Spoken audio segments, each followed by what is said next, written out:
Welcome to Hustle and Grind Lifestyle Podcast. If you're a hustler, you grind every day, you want to make a better living for yourself, you don't want to be average, stay today, watch this episode, because this is what we're all about. Good? Perfect.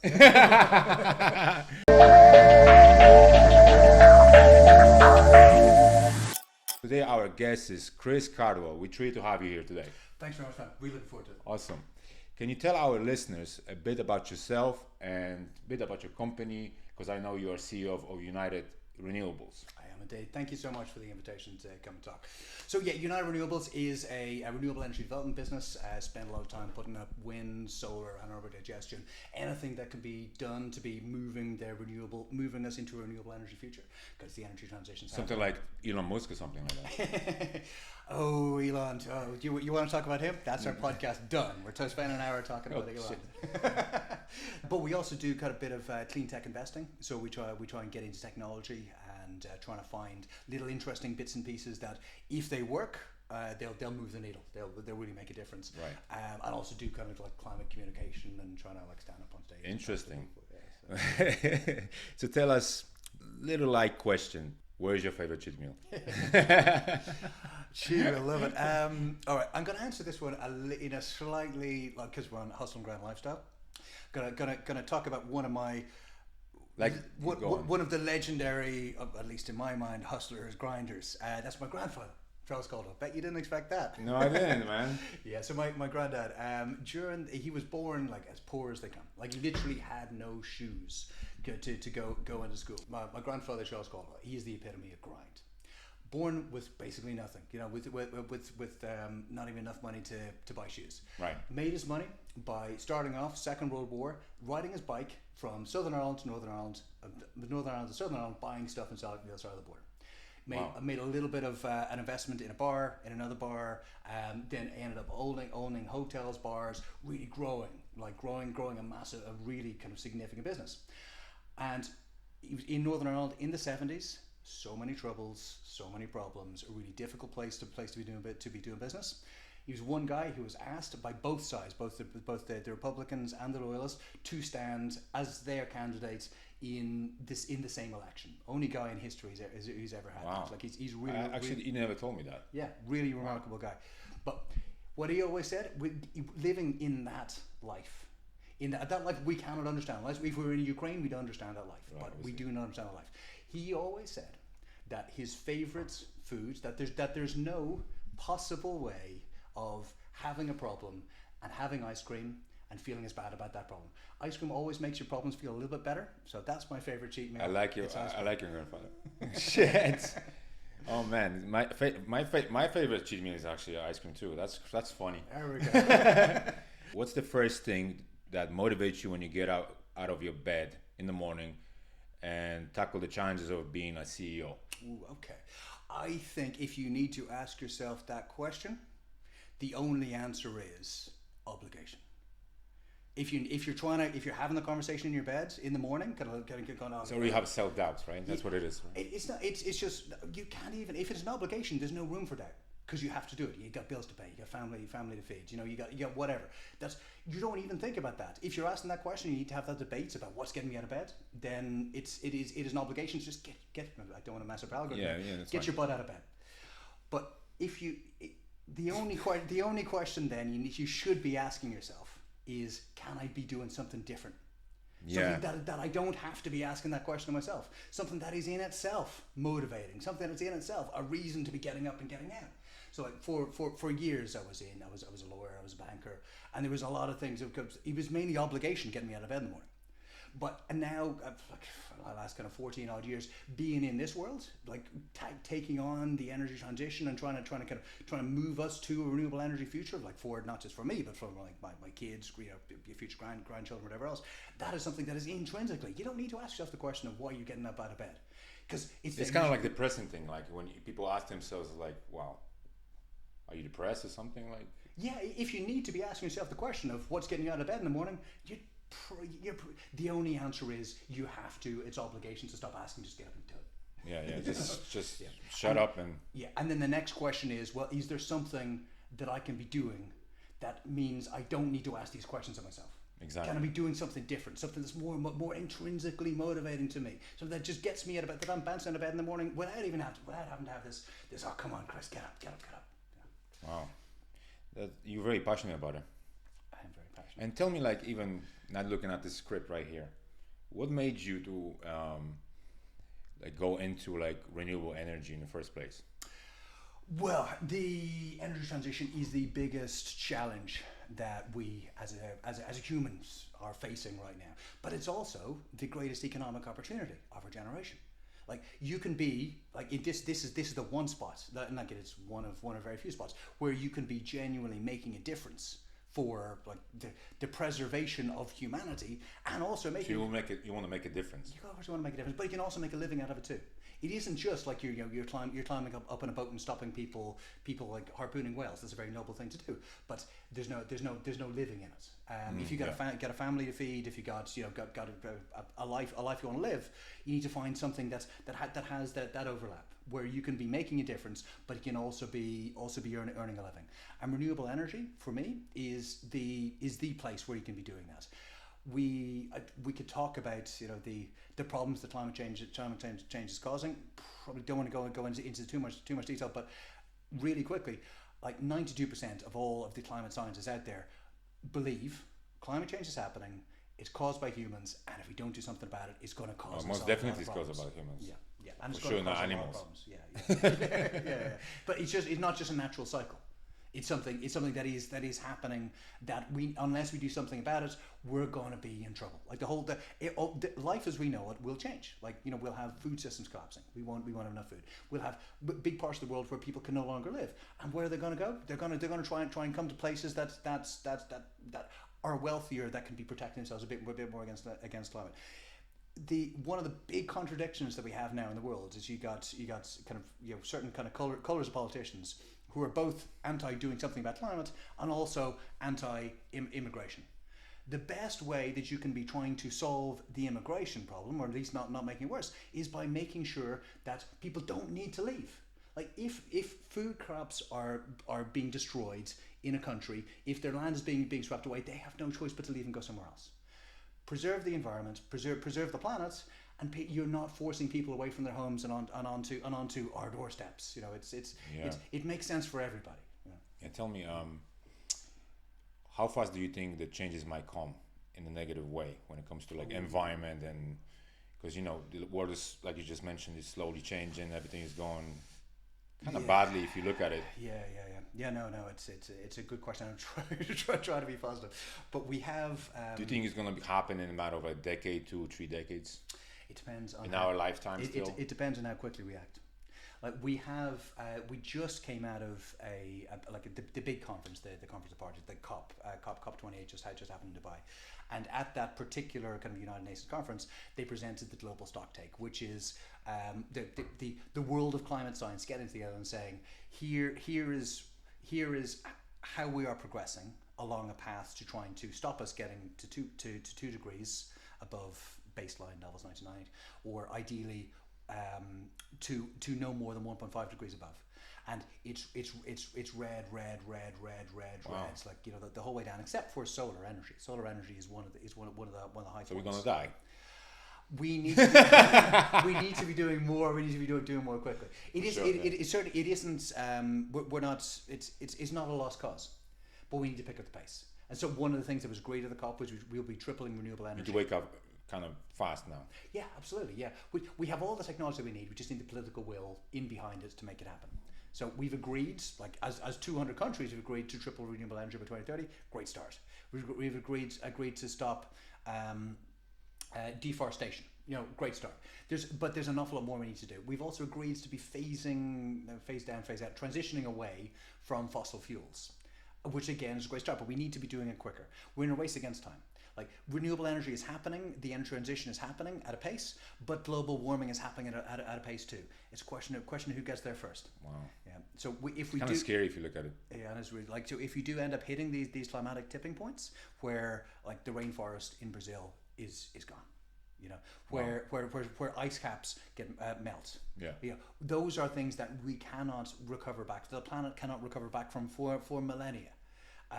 major issues happening. We need to be winning the race in the positive rather than allowing these things to happen. Since we are in Dublin, can you shed some light on how Dublin or Ireland in general is fostering growth in renewable energy and green businesses? For sure. Yeah, Ireland is really late to the party. Very late. Yeah, really late to the party. Really late. But for years and years and years, there's been a kind of great resistance to be doing much because we're small. We don't really count, and farming communities do cause a lot of carbon, and we don't be upsetting them. And there's lots of reasons. We love our cars, lots of reasons like that. But over the last few years, we've hit one of those tipping points where the whole attitude has changed. And governmental attitudes changed, attitude amongst society at large changed, attitude amongst the farming communities changed. We're now, some really good things, by being positive, we're now pretty much on 50-50 between electric and hybrid and petrol diesel. Oh, So really? yeah, so Okay. on new car sales, that's a really good thing. What about electric cars? Yeah, that's it. Yeah, so You kind of put that in the same category so as hybrid. yeah, electric cars and hybrids. Because you drive hybrid, right? I do, yeah. Electric cars. Nice cars car, though. Yep, thank you. Electric cars and hybrids are one kind of just a little under 50%, and then you've got kind of petrol and diesel on the other, just above 50%. But that's massive progress from where It's we were. good progress. Yeah, we've got on winds. We're planning on building, it's another number off the top of my head, about another 8 gigawatts of wind by 2030. That's pretty aggressive, that's pretty quick. There's lots of solar happening, but we are maybe 15 years behind. 15 years still. Yeah, but we'll be behind, other countries started first, so Scotland started about 15 years ago, Norway started 15 years And why ago. do you think is that? It just because we're a more kind of conservative society. No, we don't particularly, at least at that point, we didn't like change. Didn't embrace change openly. I remember when I was growing up here, you couldn't get contraception. It was insane. Quite how conservative we are. We've come on leaps and bounds since, and we're much more kind of progressive and open in our thinking, and embracing the energy transition is a part of that. We've got a new generation of politicians, new generation of people who are very much into doing this. They see the opportunities involved, see the potentials. So, say Norway, and both Norway and Scotland produce 110% of all of their electricity needs from renewables. So they don't need to be buying anything else in. Both of them have their own oil and gas, but they don't need to be using it themselves. They can be selling it elsewhere, and that extra 10% they can push it off elsewhere. It's a really good way of controlling your own energy bills and controlling your own costs. It is the way forward. It is the future. Everyone understands the future. 200 countries signed off. But Ireland. 200 countries have signed off in the COP saying it is the future. Ireland have understood that and are embracing it, but they're late to the party. So there's some catching up to be done. Right. So tell me, as a busy CEO of your company, Yeah. how do you integrate fitness and health into your lifestyle? Okay. And how do you think this has impacted on your performance as a busy leader? It is absolutely essential. It is It is, isn't essential. It is absolutely essential. If you want to maintain your energy levels, you want to maintain your focus, you need to get out. You cannot just be sitting at a desk all day, every day. The whole world becomes very small. The whole world is entirely within your own head. You need to get out. You need to get out of your head. You need to get into your body to build up your energy levels. It is your responsibility as a leader, as a family, to perform. as a kind of functioning member of society, to bring your best self into the office or into the family or into whatever situation you're in. If you're slowly but surely letting yourself kind of just degrade, like a little kind of fraction of a percent every single day by just not exercising, by not taking care of yourself, it doesn't take you very long for the compounding impacts of all of that slow thing to mean that you're not going to be performing at your optimum. If you get a little bit better every day, just going into the gym, getting out of your head, getting your fitness up, getting your strength up, you've got yourself a much longer path of performance, of bringing your best self Longevity. to whatever situations you're in. Longevity in It's one of them. Yeah. You want to live here, for sure. on this planet. And quality of life at later years it is vital. Vital. People don't really realize that. They absolutely don't. At the moment, they're messing around and doing this and doing that, but then, we all gonna get 40, 50, 60, 70 years old if you're lucky. Yeah. And to have quality of life when you're in your 70s, when you're in your 80s, you need to be like, look at Schwarzenegger. My goodness, damn. The energy that man has. He is flying around the world, he's promoting these books. He's got his podcast. He's making his movies. He's like, there's a new heart too. And he's got a new heart too. Exactly. Yeah. That's what happens when you have money. So tell me one question. Yeah. What would you tell men over 40? Yeah. Okay. Busy man. They have their own maybe companies that are really tough jobs mentally and maybe even physically. Yeah.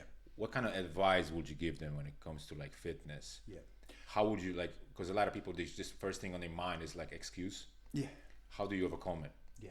Dude, it is, if you're over 40 and you're in business, you understand the value of investments. You understand that you need to be making investments to make a return. This is what exercise is. This is what fitness is. You're investing a part of your time right now, today, to give you more energy tomorrow, to give you a longer lifespan, to give you more years of quality years. See your kids growing up. See your kids growing up. Your kids having kids. Yeah. Whatever. And it's also best for your company, for your business. If you can go in with energy, with focus, if you can clear out the stresses and strains from the day before and going in with new ideas, new vigor, you can take the time out of your day to invest in yourself, to be feeling better, stronger, to be mentally purging the bad, the negativity and the stress, and going in refreshed. It is so valuable to your business life, to your family life, to your longevity. It is 100% thing. So you think investment in health, you need getting even personal trainer or something like that, to get them motivated, to get them to the gym. It is the single greatest investment you can make, is the investment in your own health and fitness. Unless you have your health, period, you have nothing. Because let's be honest, we have so many examples out there, people who are pretty rich, but one thing you can't buy is, I think there are two things you can't buy. You can't buy health, you can't buy love. Yeah, that's right. You can't buy one more. Yeah, you can't buy time. Yeah, you can't buy time. There's three actually. You see, coming from the guy who's smarter than me, like you're right. Yeah, time is. You can't buy that, man. Yeah, time is the one totally non-renewable resource that we all have. Yeah. And you can be getting yourself more time, more quality time with your family, with your business on this planet, if you go to the gym, in your exercise now, you invest in your health now. It isn't just gym. It's about how you eat. Exactly. So taking care of your physical, mental health. Because a lot of people, they go to the gym, you see all the time. Like I see you all the time in my gym, right? Hitting your PRs. Yeah, I do my best. Pressing 300 kilos, squatting 200. You know what I'm saying?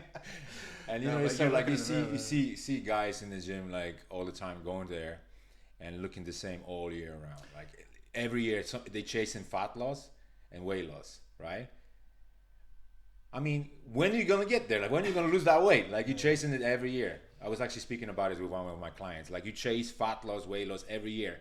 How about you change your diet and stick to it? Yeah. And then you get there. All you gotta do is maintain it. For sure. If you've been trying to do something for years and it hasn't been working, try something else. Yeah. How about you stop the donuts? Yeah, stop the donuts. Stop the pizzas. Yeah, you focus on putting on a little bit of muscle. Focus on high protein diets. Focus on progressive overloading, trying to make yourself a little bit better each time you go there. It takes time. People who try and sell you on 6-week body transformation, Oh, the 20. I'm sorry, but those 28-day challenges are just ridiculous too, man. They are, man. Because it's like, let's be honest, like if somebody doesn't know anything about fitness and they see ad like that. So hold on a second. Okay, I'm gonna start. This is the first day, and after 28 days, what then? I'm gonna be buff. That's it. I'm done. Like, I'm gonna go back to my old habits. I did it. Yeah. Cool. Yeah. No, if you can make big differences to your physique in 6 weeks, but not healthily. No. You mess yourself up, and 6 weeks after that, you're gonna be back to square one, if not worse. Like it's a lifestyle. So what we're saying is we shouldn't put the time on it. Yeah, no. Because people constantly, that's what's annoying me actually. Yeah. People constantly call it a diet. No, it's a lifestyle. No, it's a way of living. Dummy, I'm sorry, but it's a lifestyle. You change it slowly, right? Yeah, for sure. It's a way of thinking. It's a way of learning. It's a way you need to educate yourself. You need to understand, like, how many calories is in, without counting them all the time. How many calories is in the food in front of me? Then you get to the end of the day and kind of go, well, are you up or down? What's your level of protein that you had? You need to think about that. Have I have too much fat? You think about that. How many steps am I taking? Like, it just, all of these things. It's just little incremental pieces. Once you build up your knowledge base, it becomes second nature. That's what it is. Knowledge all the time, right? Because everybody wants to be here, but knowledge is too low. How are you gonna get there? Even I'm struggling with this right now. I think I told you that before, 2 days ago, I think, because I want to be here. At some point, and I want to build something for myself, for my future. But I realized recently, like, hey, you're a bit stupid. I'm sorry, but that's not right. You need to kind of, learn a little bit. A little. Get your knowledge up. Just stay curious. Stay curious. Just stay curious, and keep on going. Okay, I'm interested in that, and just keep on trying. Always invest in knowledge. Learn new things. Yeah, exactly. But tell me why people, they know the issue, they know this is right thing to do, but they avoid that. Because why do you think is that? When it comes to like a broad, like everything, like knowledge and what I'm saying, businesses and fitness, and people don't want to invest, but they know it's the right thing to do. Yeah, because they're scared because it takes a lot of mental capacity to think and learn. Sure. That's part of it. It's also you need to go out of your own comfort zone. Like, you need to try and learn something else. You need to try and challenge yourself and test yourself. And if you anytime you try and challenge yourself, there's always a chance it doesn't go right. Yeah. And that can affect you. And you might want to do that. So, like, you might just want to stick and say, God, I know this little world. I'm happy with this little world, and I can just function in this little world. And that's fine. There's a lot of people whose lives are perfectly happy like that, and that's not an issue. Absolutely fine. Not an issue. But if you got ambition, if you got curiosity, if you want to keep on growing, then you need to take the chance, take the risks. Figure out that maybe I may not. I want to try and learn about this. I may not be good at it, but at least I'll know. And then you find some things you're going to be good at, some things you're going to be less good at, and you keep on exploring. And once you get to a certain level of knowledge on something, then that's it. You got a good base, but it gives you a platform to go and learn about something else. So, like for example, like you're talking about this new business. You're learning about kind of fundamentals of kind of business plans, and then it kind of might be, well, you know a lot about marketing. But it might be you decide, well, I need to know a bit about about accountancy. You know a bit about books. So you learn a bit about that. It may or may not be your thing. If it is your thing, great. You can do it. If it isn't your thing, at least you've got a kind of a foundation to be able to talk to an accountant about it. Exactly. Just keep on stay curious, stay active, keep on building your knowledge base, and you'll get better at whatever you're trying to do. But some people don't have that in them. You know what I'm saying? Like, for sure. That's why they prefer to take the easier road, which is it's absolutely fine. That road, yeah. But it's easier. It's more comfortable. For sure. I know. Like, going back to my grandfather. At my grandfather's funeral, I met a few of his brothers, and they all look kind of similar. They all come from the same stock, just slightly kind of larger and smaller versions of like the same person. But he was the one who had that within him. He was the one who had that drive to go out and do stuff. And the others were perfectly happy just to be growing in their own village, to be going up to having their own life, raising their own families there. But they didn't have the same drive and ambition. But they had good, happy lives, and to themselves, fulfilling lives. People are different. You got to run with whatever you think is important to you. All right. So I have a kind of funny question for you. All right, please. If you could have any superpower for a day, what would it be, and how would you use it? Just one day. That's a tough question for one day. Don't ask me though, because you're gonna get me locked up. As you know, I'm like a big kind of Marvel, DC, Star Wars, Star Trek nerds. I didn't know that. No. You're into Star Wars. Yeah, I love all that stuff. I really do. Yeah, I love all that stuff. I spend a lot of time talking with my son on that. That world. But okay, it's a tough question because there's a lot of different parts of the game. But what I would do, going back to kind of the mission in my life, professional career, which is kind of changing, trying to make an impact on climate change, whatever, is there's an old Marvel supervillain called the Persuader. Okay. And what his Persuader. The Persuader, and what his superpower is Persuade people. He just sits there and he just kind of puts ideas in people's head. He's a telepath. He can just kind of go just sit in front of somebody and they just go and do it. So this weekend, the World Economic Forum is meeting in Davos in Switzerland on the ski slopes, where all of the most powerful people in the world are there on the ski slopes talking. I can already imagine. Yeah, talking about how they make money, what scares them, all that type of stuff. And right now they're talking about artificial intelligence and talking about Trump presidency, stuff like that. I would go there and I would use my powers to persuade them all and say They pay you. no. That's what I'll do. Yeah, I got climate change. Hey, listen, I need that million. Hey, no problem. Got you. It doesn't matter. It does, like if we have millions, it doesn't unless the climate gets sorted out. Nothing else matters. Unless we got a planet we can be living on. Well, nothing else matters. I can live another 10 years in Lamborghini, bro. I'm just messing. Obviously, I'm messing. I understand. Yeah. So Persuader. The Persuader. All right, cool, man. Look him up. I would like to be invisible. Why? For many reasons, but I'm not gonna go into it.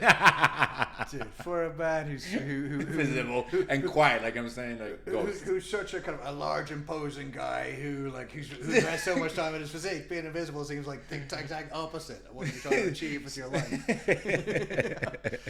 You're standing in a podcast, like you're recording. But you want to be invisible? Man, so I have the question for you, which is our signature question. Go for it. Of hustle and grind lifestyle. Where is your hustle? Oh, okay. Leave it like that. Hustle can mean an awful lot. It actually does. Yeah, taking the kind of the positive. In Bronx, it means a lot. Yeah, but Bronx, New York. Yeah, but it can also it can mean just like you work hard, you grind. Absolutely. Yeah. Or it can mean you're just trying to make a quick buck and you don't care where it comes from. Right. And I think that in itself, you take that attitude towards hustle, it is not a good long-term strategy. You get away with a short period of time, then you get a reputation. You can't do business anymore. No one trusts you. Everyone knows just at the master. You burn bridges. People don't trust you. Do not do that. You do that is not the way forward. Yeah.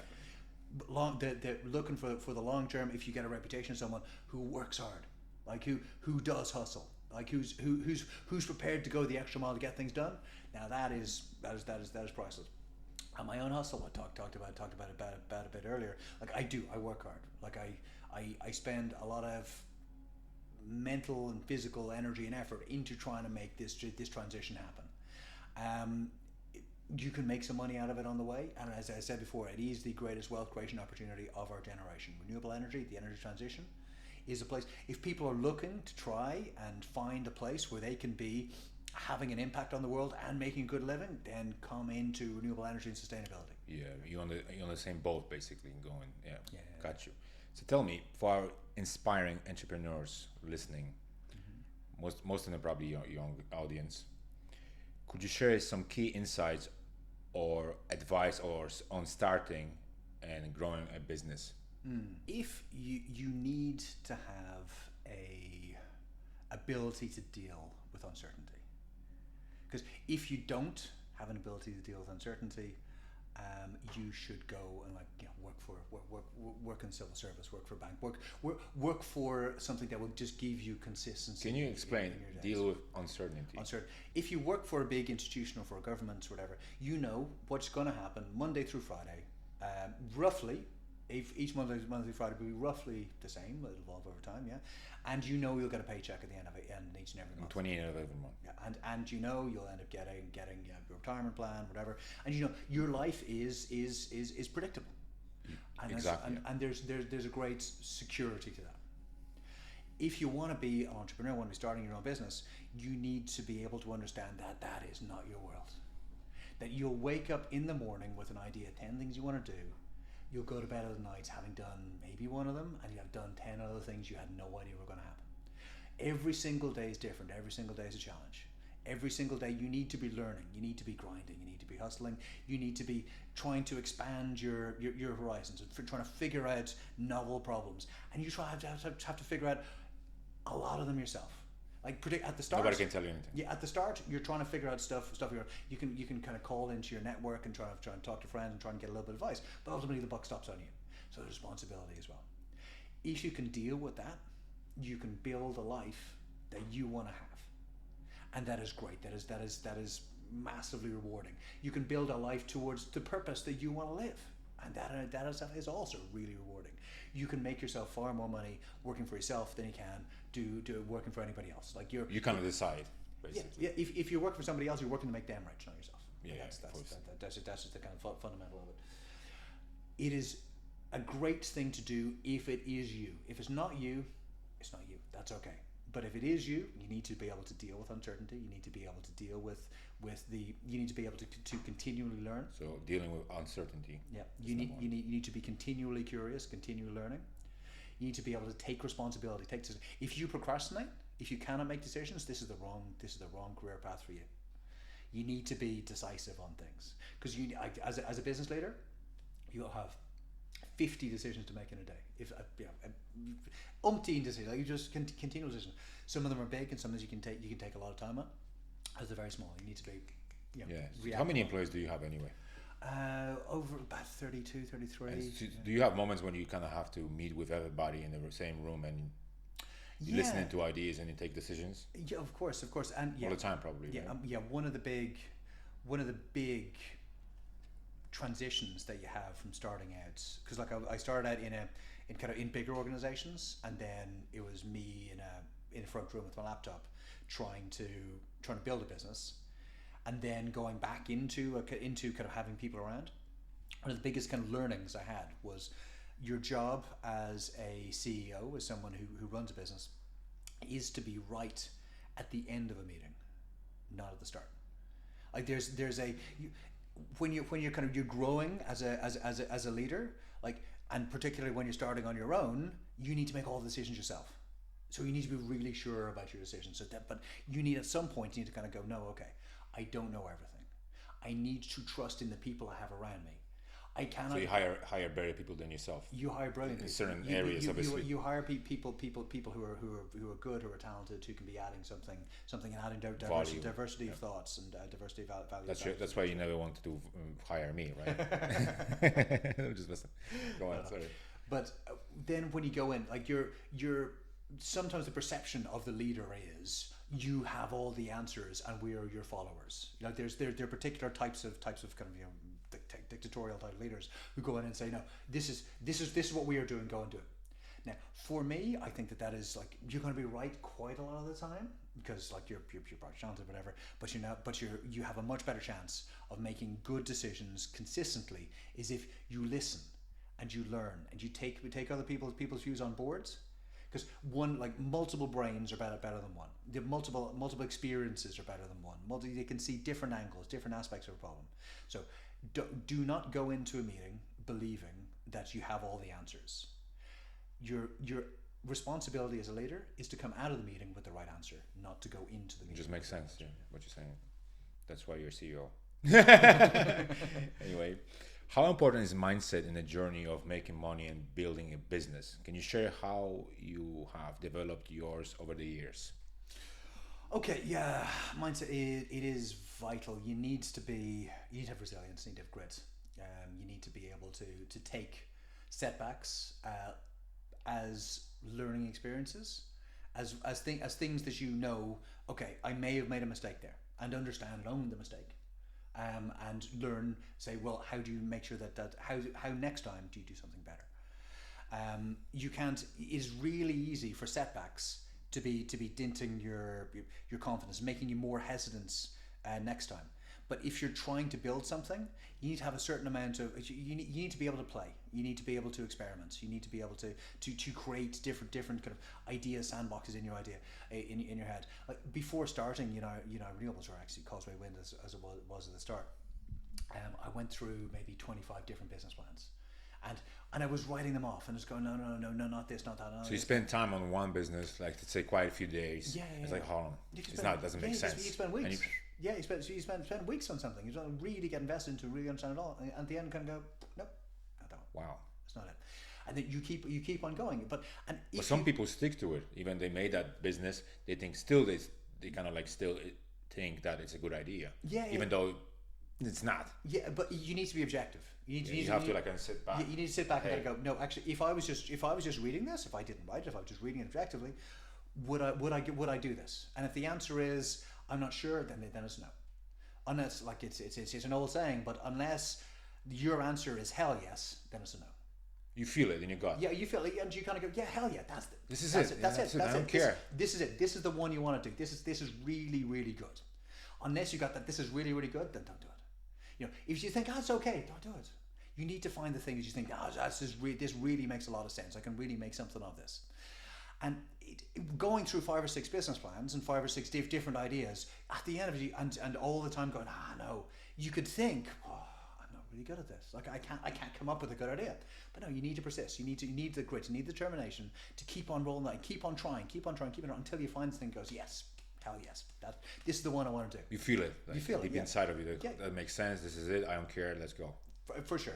And a lot of times, like me leaving investment banking to go and do this, like there were people going, what are you doing? What are you making 6 digits a year? What's wrong with you? Insane. Yeah, right. But I was like, no. This is what I want to do. This is my purpose. This is my mission. This is what I want to do, and I believe that this will work. And then and as time goes on, like you move, you evolve in your business. Whatever you do, you branch out into different things. Like we started off in wind.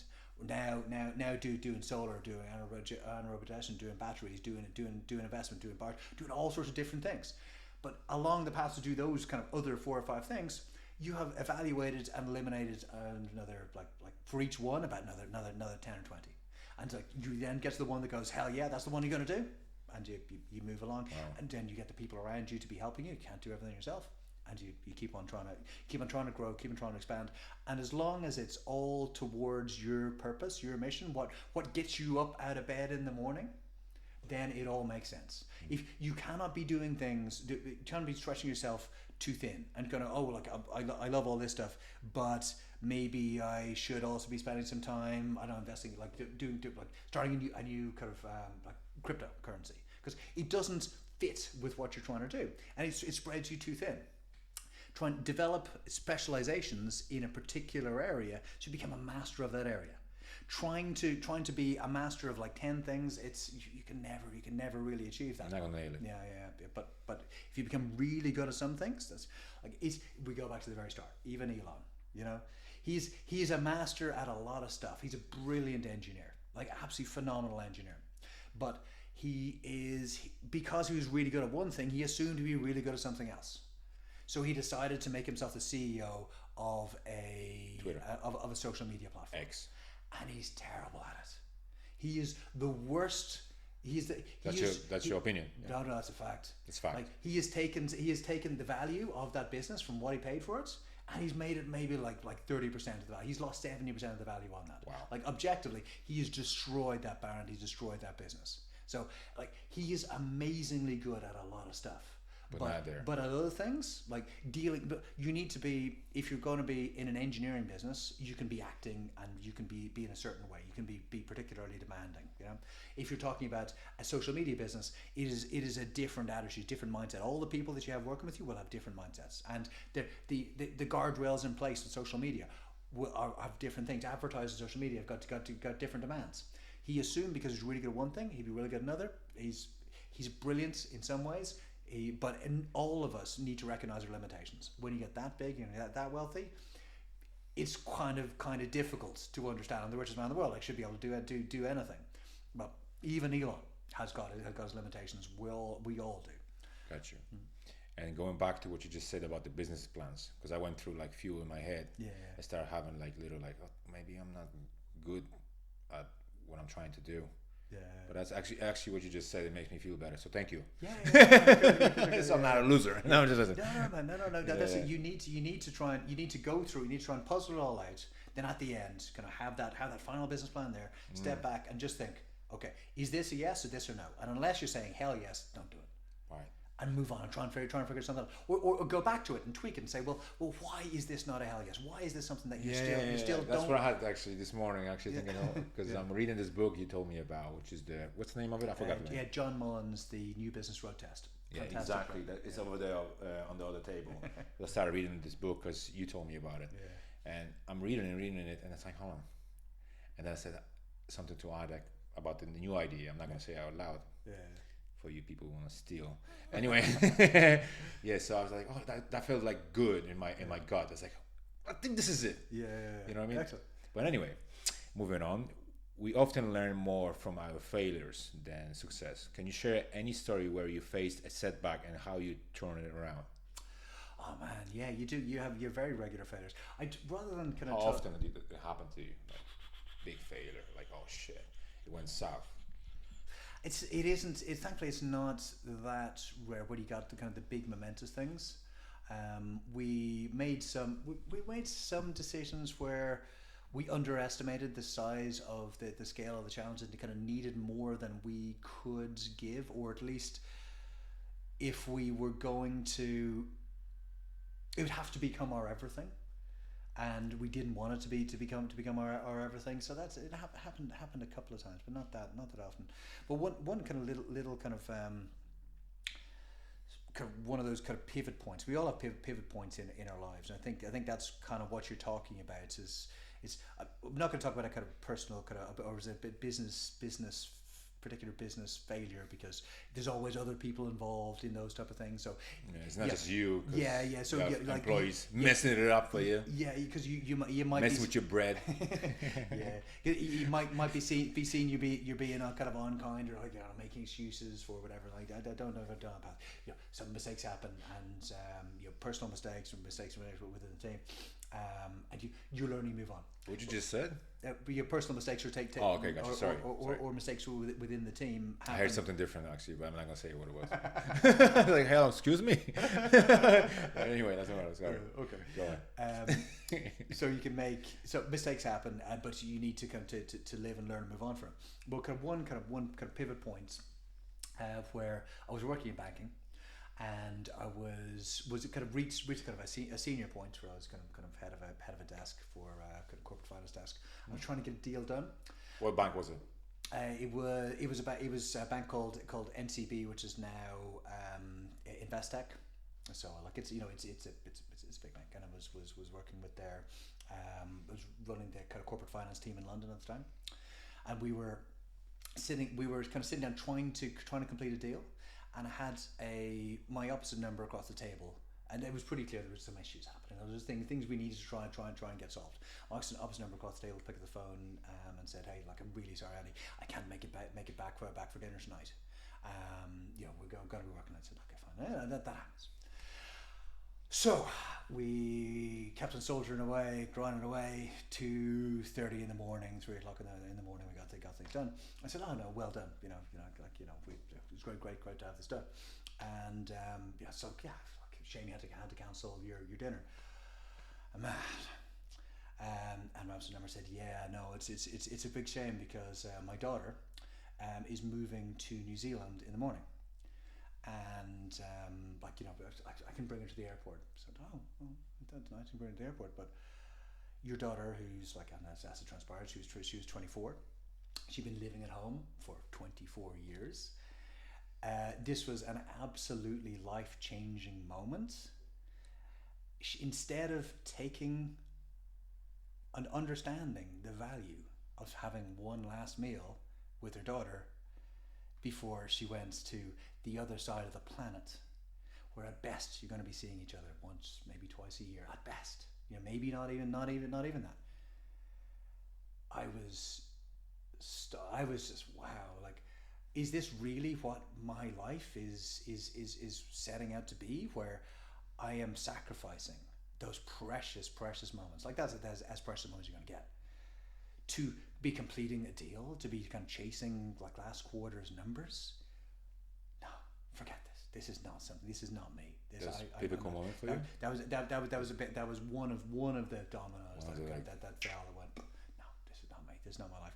I need my family are important. My children are important to me. I will never be that person. oh, I can never do that. I can never make that. So that guy just set the example who you don't want to be. Yeah, it's just someone who I admired, who was very like. You admired her. Like and like she is. Look up to her. She is phenomenally good at what she still is phenomenally good at what she did, but she was prepared to be making sacrifices that did not align with what I thought was important in my life. Which you stand by. Yeah, absolutely, 100%. So that was one of those things. So, no, so much respect. I need to have more self-determination. I need to have more sense of being able to be in charge of my own destiny. Like in all honesty, she could not have walked out from that room and said, "No, I need to go and have go and have dinner," because her job would have been literally on the line for that. You need to have your own sense. That's another one of the going back to the question on what you need to be a leader, to run your own business. The sense of the value of being able to run your own life is again invaluable. And if you think that is something that to me is invaluable, like if that is also you, well then you should be trying to think about it. I'm not talking about you. I'm talking about gotcha, yeah. whoever's listening. If you want to be master of your own destiny, to be able to make those decisions, you're better off working for yourself than you are working for anybody else. Absolutely. Networking in business is very crucial. It is. Do you have any tips for effective networking, especially for our young audience? Yeah, it is quality, not quantity, that matters. Like it is quality, not quantity. Yeah, we're not talking about having kind of 100,000 followers on TikTok is all well and good, but you don't have any relationship with any of them. Right. If you're talking about having networking for business, it is about continually kind of reaching out, continually being a part of the conversation. Like find, if you're going to an event and you're now where you meet new people, make sure you get the names of kind of 3 or 4 or 5 people tops. And every single one of those people, like, you can meet 20, 25, it doesn't matter. Like focus on the 4 or 5 people that you think, yeah, I want to have a relationship with them. Follow up and get their cards, get their details, whatever it is. Ping them out, ping them out on LinkedIn, send them an email, send them a text saying, listen, it was really good to meet you, really nice. Stalk them. Yeah, let's stay in touch. I'm sorry. So a serious conversation, the next thing you know, I need to start something. Stalk them, motherfucker. It makes sense. Sorry. Yeah, so stay in touch. So if you can have a good network, but if the first time that someone has heard from you in years is you're asking them for something, they're not going to be very open to you.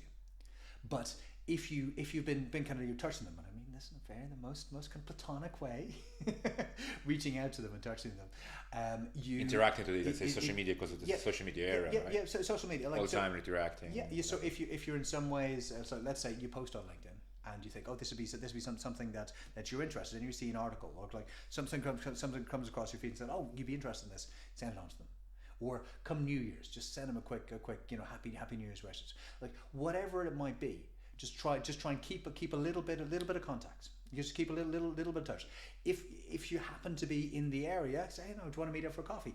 Chances are, they're not, chances are if it's short notice, they're not going to be available. But at least you're in their minds. At least you're kind of, you've had those type of things. So just forming a smaller number of closer relationships is worth, in a business sense, is worth far more than hundreds of thousands. Because that right person can open up a lot of doors for you. Makes all the difference. Makes all the difference. Makes sense. Someone who's prepared to do a favor for you is so much more valuable than 10,000 people who aren't, who might know an image, but yeah. Yeah, actually, my girlfriend told me about one person. She doesn't have many followers, but she had the right ones. Yeah, for sure. That's all you need. Yeah, it's quality, not quantity. Doesn't matter. Like I see people like having 50 or whatever 1,000 followers. Yeah, the one nothing happening for them. Yeah, the one exception to that is if you're trying to sell a particular product. So if you're trying to sell, say an app, like you have your app, really good app. and you want to get out to a mass audience. You're standing there, you're talking about a mass audience. Flexibility. What was that?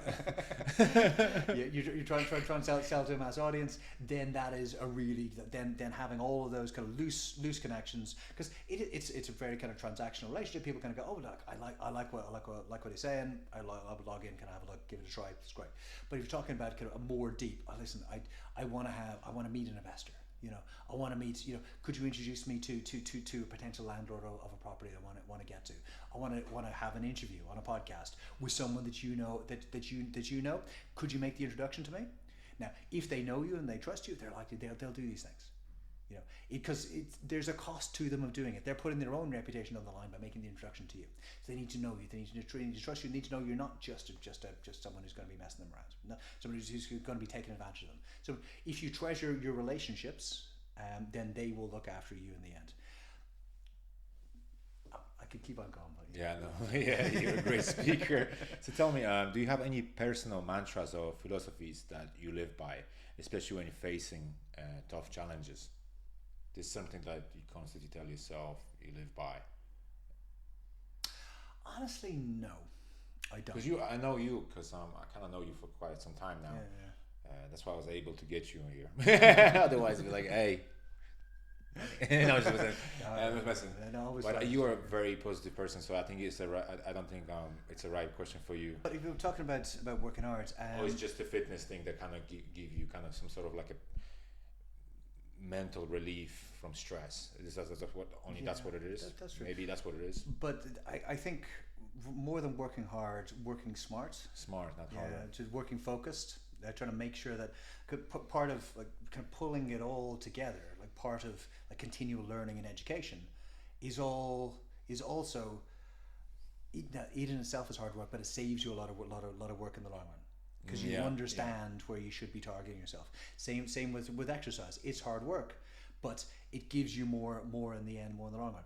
More leverage. And if you learn about exercise, you can learn how to be focusing your time and making it more effective, more productive, smarter. Yeah. How about you go to the gym and don't eat this? You know what I'm saying? And even like understanding like ranges of motion, like reps and reserve, like these things that just allows you to be able to be making progress, to be able to be getting better. So if you're trying to be, it's really easy to be like the kind of old Irish expression is to be a busy fool, to be running around fool. To be chasing the empty cart. There's no point chasing an empty cart, because even if like hoping that something falls off it, hoping that you catch up with it someday. We'll always try and chase productive goals. Try and chase things that will move you further towards your goals. If you're doing something that doesn't move you towards your goals, stop doing it. But the first thing you need to do is figure out what your goals are. Is to sit back and kind of go, well, where do you want to be? Like, what is it like in 10 years, in 15 years? Like, if I'm writing my own eulogy, if it was at my funeral, or writing my own retirement speech, what would it be? What would it look like? That's a really good exercise to do. Try and figure out, well, what would you ideally want people to be saying about you, like at your retirement speech, slightly less gloomy than eulogy, and then kind of think, well, okay, that is what's important to me. That is what I want to do with my life, and then have a look and say, well, what are you doing during your days? Does this move you towards that goal? Yeah. And unless it does move you towards where you want to be, then stop doing it. Like it is a waste of your time. It's a waste of your energy. Like it's not adding any value to you or to your family or to your goals, to your careers, to your ambitions. Don't do it. Just focus on the things. Again, back to the one really non-renewable resource we have is time. Don't waste your time. Work smart. Working hard is great, and you need to work hard. Talent will get you so far. Hard work is worth far more than talent. Far more than talent. But it needs to be work that's pointed in the right direction. It needs to be focused. But to be focused, you need to figure out where it's going to go. There's like the old Alice in Wonderland quote of, where do I go? The cat says, well, where do you want to go? Like where do you want to be? And she said, oh, I don't know where I am. I don't know where I want to be. And the cat says, well, it doesn't really matter what direction you wander in. You need to know what direction you're going in, so that you can have your work aligned towards that goal. You just don't waste your time. Yeah. Looking back, what are some life lessons you've learned from being in the business world that you wish you knew when you were younger? Okay, What have you learned now? Yeah, changing that question slightly. Like, what would I go back and say if I could go back 20 years or 30 years and say to my kind of my teenage teenage self, and give my teenage self some advice? I would say, I'm not actually thinking about it, I wouldn't. I genuinely would not go back. Even the I would not. everything went through, it was negative, if a negative, positive, whatever. Because But that made you wiser, right? So why would you even change that? So I was talking. So okay, we're talking about kind of pivot points and dominoes. There are some things in life that happen that are not failures, business failures, whatever else. You add the totality of them all up, it meant that on kind of small, fine margins of decisions, you've created a path in your life to where you are right now. If any of those dominoes hadn't fallen, because I had to go back and say, no, don't do this, don't do that, advise away from that, then maybe ultimately I would have taken a different life decision. I'd still be sitting in the back now, or still be doing something else that if I'm sitting here saying that I believe I have a life that is fulfilling on a career, on in terms of purpose, in terms of family, going back and trying to change any element of the past is not something I don't think I'd feel right in doing that. I've learned as much, more from my mistakes as I have from my successes. But anyway, physically we can't even do that anyway. We just you can't. So we can just only kind of like think about what we would like to change. But so on that point, I think the embrace, if the advice is embrace failures, embrace things that happen to you that are out of your control or within your control that you could have done better, and try and understand why that happens, and try to make sure that the next time you're more defended against it, you're more bulletproof against it. That you learn from setbacks. Yeah, you hear it all the time. And you progress through them. So that you're better and stronger, like saying like you're tearing your muscles apart in the gym, it rebuilds better. That's the same philosophy in life. Like you can be things, negative things that can happen to you, but use them to grow. Yeah, perfect answer. Actually, only people who have that type of mentality will understand that, not the other kind of group that goes a different direction. As we wrap up, what's the next step for you? Any goals or anything you are trying to achieve currently? Other than what you're currently doing, obviously. Yeah, always. So with the with the podcast, we've just gone through 3 million views. Incredible. Which is great. Wow. Yeah, 2 seasons in. So, the idea for season 3 is to go, like we've now kind of gone up to said, well, we've now got that amount of views, that amount of interest. Incredible. Is to go and just go to a whole different level of guests and different level of profile of people. Kind of getting more into kind of. Into influence makers, and like having those type of conversations with people who are really genuinely kind of making big changes in the world, and that's really exciting. On the business side, we're trying to do things bigger as well. So we love trying to do things that are really hard. So we are going. Otherwise, you're not mentally stimulated as much. Otherwise, there's no point. Like, so if they were easy, other people would be doing them. So why would I waste my time doing them? Like, just let other people do them. It's okay. I need a challenge, and by challenging yourself, you always chase the niche type of thing, like that doesn't exist or something like that. Yeah, you chase a niche, but you chase things that wouldn't happen without you. Yeah, so you become that one person who did it, and yeah, exactly. But it isn't even. It isn't for ego. It's for trying to make a difference. Yeah. So if this particular kind of solar plant or wind farm or this part of the world wouldn't have renewable energy on it without you, well then that is a net positive for the climate. So what we're trying to do is much bigger stuff. In some parts of the world, like in our home markets, and we're also trying to do trying to build things in parts of the world where there are no renewables or very little renewables. renewables. So we're trying to solve a lot. Which of part problems. would that be? So like the one example is Barbados. Barbados. So yes, Barbados. It's got a hurricane. It's a hurricane zone. So it's really hard to build. Excuse me. The problem is it's really hard to build wind there because no insurance companies won't take you on. So there's very little wind because a hurricane can take out a wind farm. So what we've done to try and get around the insurance issue is instead of having one wind farm with say 10 turbines in it, we've got 10 individual sites dotted around the island. So a hurricane is going to maybe hit one. Maybe hit one or two. Yeah, maybe the hit ones two. are safe. But the others are good. And then even that insurance company is still going, oh, wait a minute, still, like, what happens if the one goes down? So we've got kind of bonded warehouses on each side of the island with a full turbine in each of them. Is this happening currently Yeah, right now it's already? happening. Yeah, it's happening. Yeah. So with a turbine on each, one on each side of the island. So you have a contract with Barbados, yeah? Yeah. So it isn't even like it's not simple as a contract. What you do is you build you have contracts with individual landowners, and then you build on their on their sites, and then you sell into the grid. So that's, but we're talking on another kind of set of islands about having contract with the government. Actually, in two cases having contract with the government, but this is like individual landowner stuff. So that kind of gets around the issues of insurance, and there's lots of other issues attached to it.